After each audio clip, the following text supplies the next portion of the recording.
So my question is, why would this person sit with a cell phone for this long in prison and not call his family? It doesn't make sense. If you find something that you're not supposed to find on a prisoner, you report it. So why isn't this in the entry books? Don't know whether the state thinks we're stupid. And I'm bad like the Barbie. I'm a doll, but I still wanna party. Things felt like I'm ready to bend. I'm a 10, so I pull an X10. Like Gabby, Stacy, all of the Barbies is pretty. Damn, all of the Barbies is bad. Hello and welcome to my channel. If you're new here, my name is Nogwazi Ntombela, also known as Kwazi Bear. On all social media platforms, do subscribe, be a part of this family, and if you're returning subby, welcome back, darling. Now it is the 15th of April and we are back in court.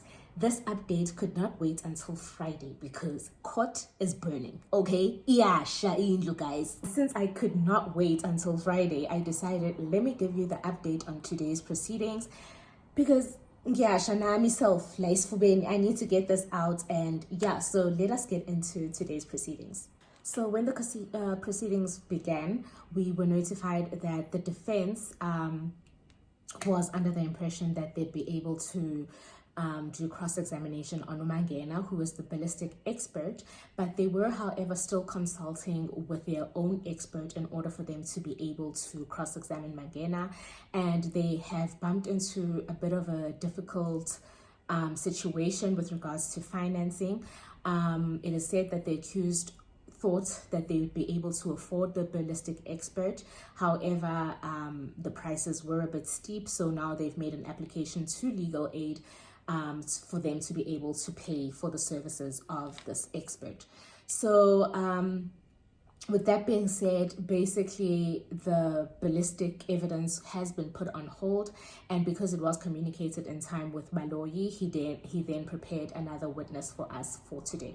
And the witness that we have back on the stand is Sergeant Mogane, which we had in the trial within a trial, but now he's here to testify on the specific evidence with regards to the main trial. Okay, so Baloyi gave us new exhibits which Mogane would be testifying about, and he basically took us through how cell phones were confiscated from the accused.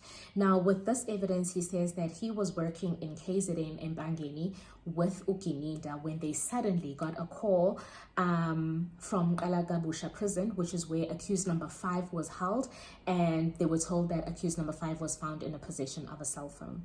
Now, the interesting thing about the cell phone that was found on him, none of the details pertaining to the cell phone were actually recorded, and anything that was recorded, Mogane says it was recorded on a diary which cannot be located. So he says that they went to Kalagabusha, they were given a cell phone by a Mr. Yaga, who is yet to come to court. However, Baloyi has signaled that this person will be coming to testify. And he basically says the phone that was found in possession of accused number 5 allegedly was a stylo phone. And the phone was taken for downloading, and basically that's the evidence that he's given with regards to that phone. He then says that accused number 2, when he was in Valeria police station, was also found in possession of a cell phone, which is pretty interesting because don't know whether the state thinks we're stupid, but this really is getting ridiculous, and I hate it when people undermine my intelligence because this really, no. He says that accused number 2 had a cell phone on him on the 8th of February 2021. Now guys, if you remember how accused number 2 got arrested, first of all, he was arrested in the comfort of his own home. He was not prepared to get arrested. When he was arrested, he says that he was searched, and procedurally, you would get searched before you are put into prison cells. He says that 2 cell phones were taken from him. This is just the version of accused number 2 that was told to us in the trial within a trial. But Mogane now is coming with this evidence saying that a cell phone was found on accused number 2 in Valeria police station on the 8th of February, which is interesting because firstly, accused number 2 was arrested in June of 2020. When he was arrested, both his cell phones, according to him, were taken. Okay, let's just say they weren't taken and he was arrested. He should have been searched. He should have been searched. And if he was indeed searched and he maybe hid the cell phone in areas that I don't want to mention, then does this cell phone not run out of battery? Because there was no charges found on him or anything like that. But anyway, he says the cell phone was found on Undanzi, and there was no report of this in the OB books. Now, surprisingly, the judge kept emphasizing the fact that everything that happens in a police station is recorded in an OB book. But today we find that a whole cell phone was found on an accused. Now, this, for me, is like procedure, that if you find something that you're not supposed to find on a prisoner, you report it. So why isn't this in the entry books? And these questions that I had from my perspective were questions that were asked by Ramasipile. Mogane finished giving his evidence, and Mgomezulu said he had no questions for the witness. Ramasipile then stood and he said, you're saying that you arrested accused number 2 in June. And he's like, yes, that is correct. Was he in possession of a cell phone? And he says he does not remember. Now, what the accused is insinuating is that these people took his cell phones but never put them in the SAP 13 at the police station. They've kept his belongings out from the police stations, basically. This is what the accused is insinuating. So basically, Ramasipile had some very good questions, and he says that, you know, if he was arrested with a cell phone, why would he not call his family? Because we've already heard evidence that this person had not called his family up until the 24th of June, when he went to Magistrate Cronia and he asked her if he could call his family. So my question is, why would this person sit with a cell phone for this long in prison and not call his family? It doesn't make sense. It does not make sense. And that was a very good question for me from Ramasipile.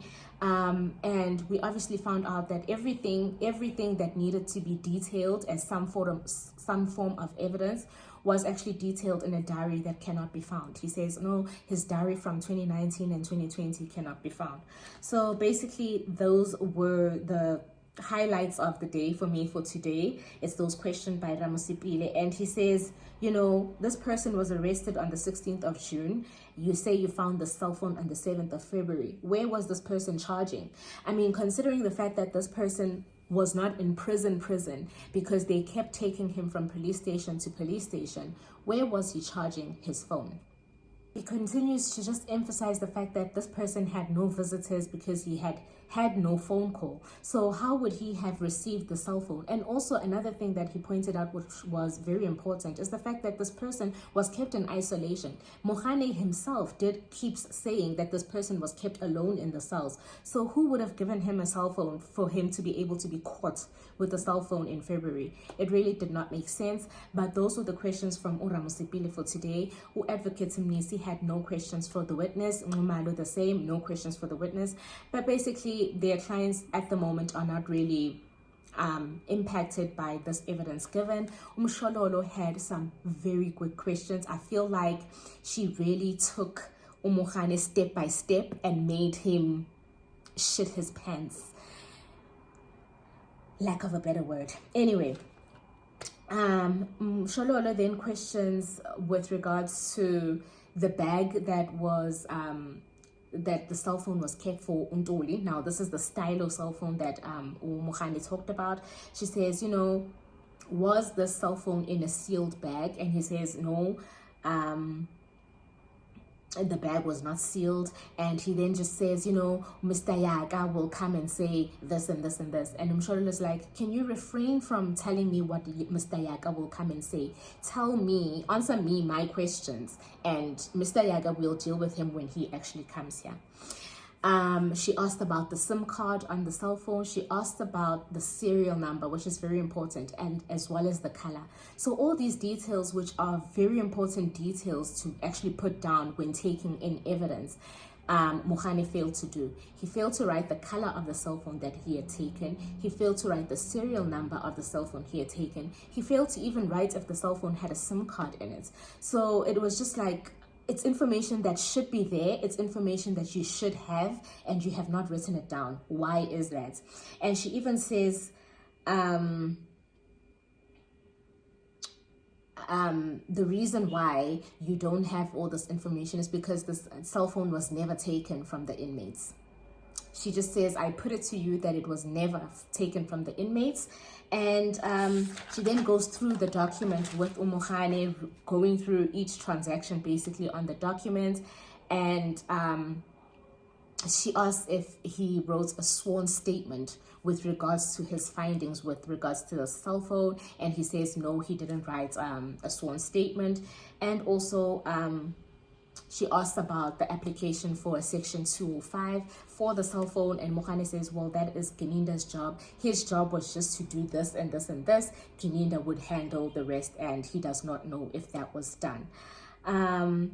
She asked about the cell phone being taken to service providers, and he says he does not know any other processes that were followed. When Mshololo completes a cross-examination, Mngomezulu decides that actually he has a few questions, and the questions that he has is basically with regards to the dates. He wanted to confirm the dates in which the cell phone was recovered from accused number 2, which Mogane confirms is the 8th of February in 2021.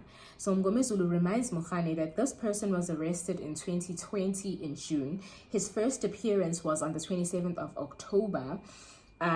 He had another appearance in November, the 21st of November, and then another appearance again on the 5th of March 2021. So where was this person when this raid actually took place? Was he actually at the police station that Mogane says that he was at? So basically, Mngomezulu says he'll still confirm the whereabouts of the accused on that specific date, whether he was actually at the police station, but he puts it to the witness that accused number 2 was not at Valeria on that said date. So basically, the judge then adjourns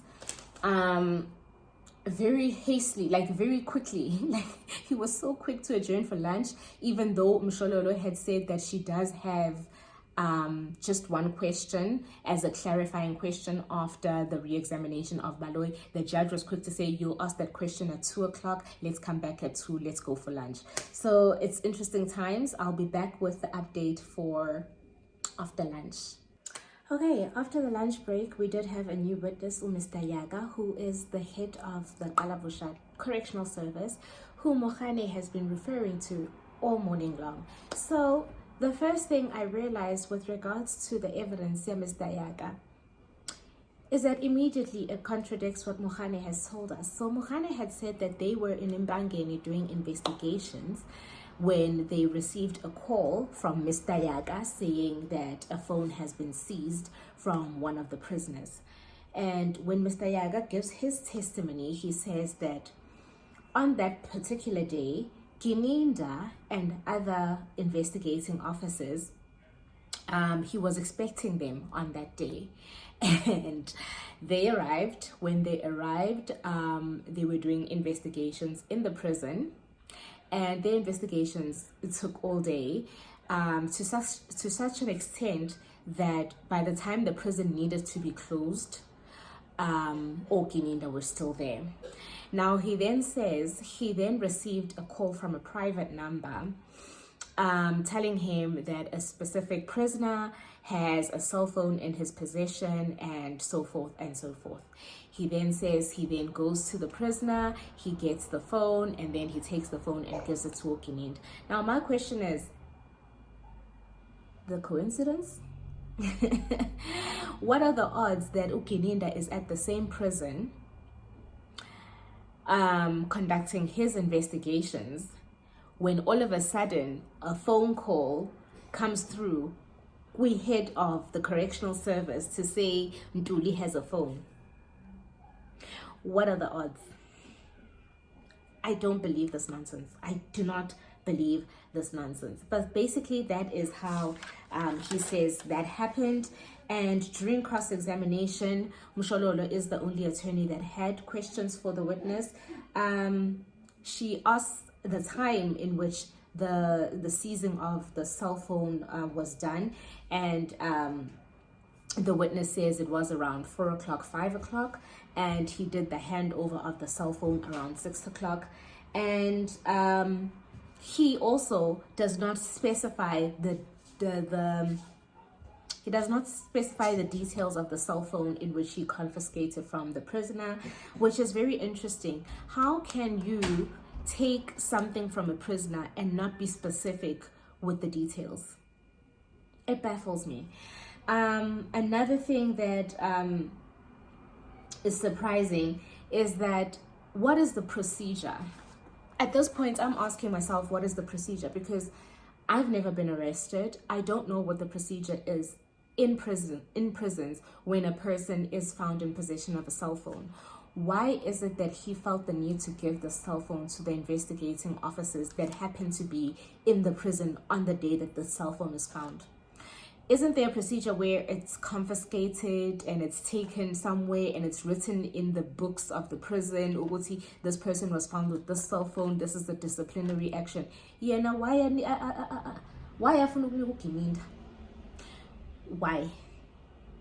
Considering the fact that Bati or Kininda were investigating, but Kininda, whatever it is that they were investigating, has it got to do with what Untuli was in prison for?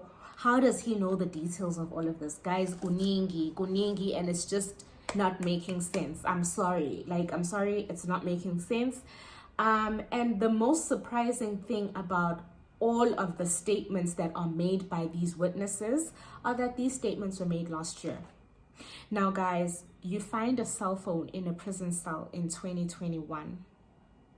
You don't write a statement about it. You don't do anything about it. Why?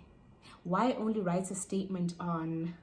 The statement was written on the 30th of August 2023. This trial was well within...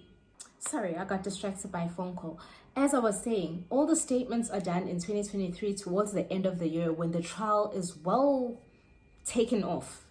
Like, it confuses me. It's almost as if they are just trying to put things together last minute as the trial progresses, and it's proving to be very difficult because things are just not coming together. That's just my opinion. The day today in court was crazy, like crazy business, and I look forward to see who the next witness is, for tomorrow, because we do have a new witness that is waiting to come and testify.